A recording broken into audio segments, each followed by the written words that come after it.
Torture doesn't work. To start with, physical torture doesn't work. The Israelis don't torture, and they are facing acts of terror every day. And again, and it doesn't work from your own experience. I think, not only my own experience, but I mean, most experts will tell you that when enough physical pain is inflicted on someone, they'll tell you anything they think that you want to know. But I'm very worried about the image of the United States of America engaging in this kind of activity. It's not, I hold no brief for the terrorists. They are the quintessence of evil. I hope they never get out of prison, the evil ones. But it's not about them, it's about us. It's not about them, it's about us. Senator John McCain, who survived torture personally in Vietnam, speaking back in 2005 about his belief that it does not really matter why you want to torture someone or whether it works in some way to torture someone. Senator McCain consistently over the years making the most robust moral argument against torture, which is that there's nothing about the person being tortured that tells you whether or not torturing them is the right thing to do. His point is that we as Americans should not, as Americans, be doing torture to anyone. And that's because of who we are, not who they are. Vice President Dick Cheney, of course, argued the opposite. Vice President Cheney argued and continues to argue that torture is justified, that it shouldn't even be called torture because of who the United States did it to. You've heard endlessly about waterboarding. It happened to 3 terrorists. To call this a program of torture is to libel the dedicated professionals who have saved American lives, and to cast terrorists and murderers as innocent victims. Is it not torture if it is done to bad people, or if it is useful in some way? There's now a new national debate about the death penalty after a prisoner named Troy Davis was put to death by the state of Georgia last night, more than 4 hours after his scheduled time of death on the 4th day that had been set as his execution date. The consternation and controversy over Troy Davis's execution centered on doubts of his guilt. 7 of the 9 witnesses whose testimony was used to convict him have reportedly recanted. 3 of the jurors who convicted him say now that they would not have voted to convict if they'd known then what they know now about the case. When Troy Davis's execution was delayed last night at 7 p.m. Eastern in Georgia, the state of Texas at the exact same time went ahead with killing a prisoner named Lawrence Brewer. They killed Lawrence Brewer for the racist hate crime murder of James Byrd in Texas in 1998. There was no question as to Lawrence Brewer's guilt.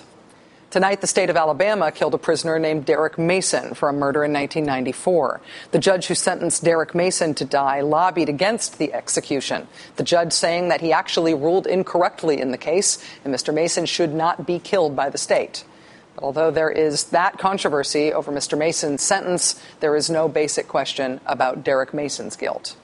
Today, the state of Georgia, about half a day after they killed Troy Davis, set their next execution date on October 5th for Marcus Ray Johnson for a murder he committed in 1994. Marcus Ray Johnson contends that he had bad legal representation in the trial that got him the death penalty.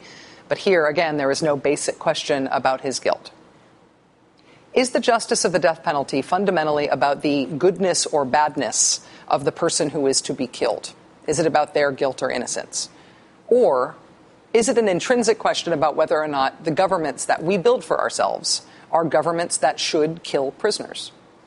To the extent that killing prisoners is one of the jobs we ask of state government employees, it's not an abstract thing. It is a physical job to be done, and it is a job that requires tools. Georgia used a relatively new set of tools to kill Troy Davis last night. The state had its supply of sodium pentothal seized by the federal government earlier this year under suspicion that the state had imported it illegally from a fly-by-night drug distributor based out of the back of a driving school in West London. So instead of sodium pentothal, which the state used for decades to kill its prisoners, Georgia has recently been using a drug with the trade name Nembutal to kill its prisoners instead, including Troy Davis last night. Nembutal is a drug that veterinarians use to put down household pets. The Danish company called Lundbeck that makes Nembutal argues that it should not be used in executions of humans.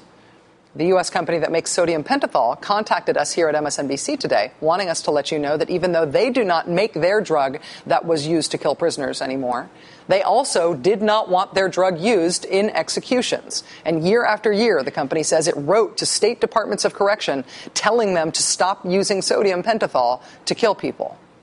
It is understandable that a big company really does not want to be associated with planned killings in prisons. But we all are. We all pay the salaries of the people who do this work in our name.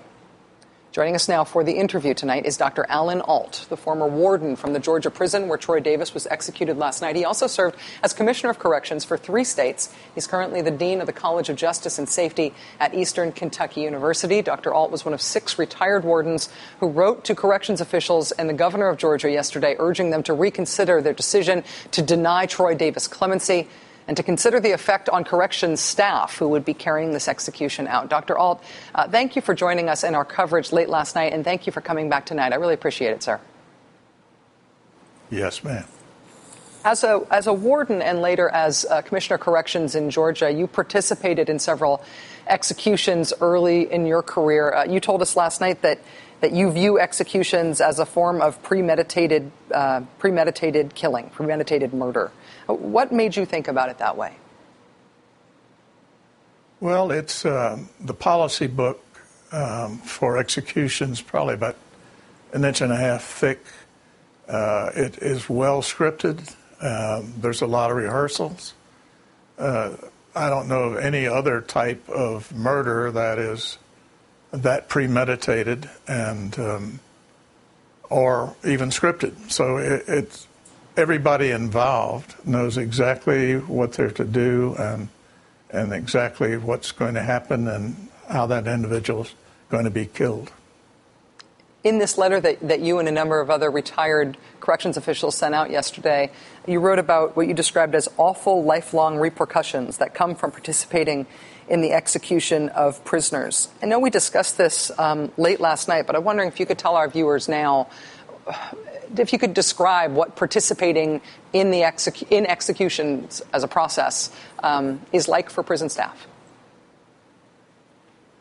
Well, I assume that it's different for different people, but certainly I can speak from my experience and other individuals who've talked to me, people who have a conscience, and you're killing somebody, and there's no denying that.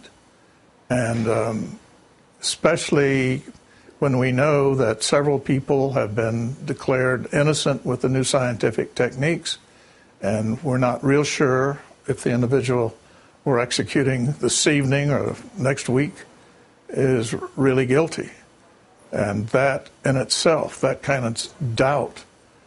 The other thing, most of us know all the research which indicates that capital punishment does not deter.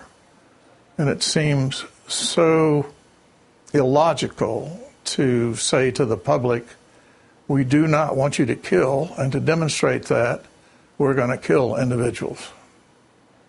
The man who was killed last night in Texas, in the same hour that Troy Davis had been assigned to be killed initially, the son of the man who that prisoner murdered, James Byrd's son, had said that he did not want the death penalty carried out against his father's murderer. Last night, Troy Davis's alleged victim's family said they did want him executed for the death of Officer Mark McPhail in Georgia. Do the wishes of victims' families, I guess, inflect in any way your feeling about having participated in executions, or generally the way that staff do this, the way they feel about it, do you think? No, I think the victims' feelings should be taken into account. And in every execution that I attended, I spent time with the victim's family. We didn't allow them to go to the execution, but they usually were in the prison, and we had them separated from the witnesses. And I spent time with them, and the chaplain spent time with them. And I talked to them after the execution, and sometimes several weeks after the execution also. And most of the victims' families that I talked with, they thought they were going to get a lot of relief or closure from the execution. And in most cases, they did not. Dr. Alan Alt, former warden from the Georgia prison where Troy Davis was executed last night, former state commissioner of corrections in Georgia and in Colorado and Mississippi. Sir, I feel like your perspective on this, it's not only invaluable to us in terms of covering this, but your decision to write to corrections officials last night and put this into words before that execution was a real act of bravery and made some very, very powerful arguments. So thank you for doing that, sir, and thanks for talking with us. Thank you. All right.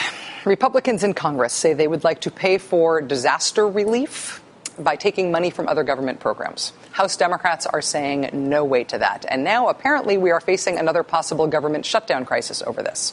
The latest on that potential crisis coming up straight ahead on The Ed Show. And also coming up here, the best new thing in the world, sorely needed.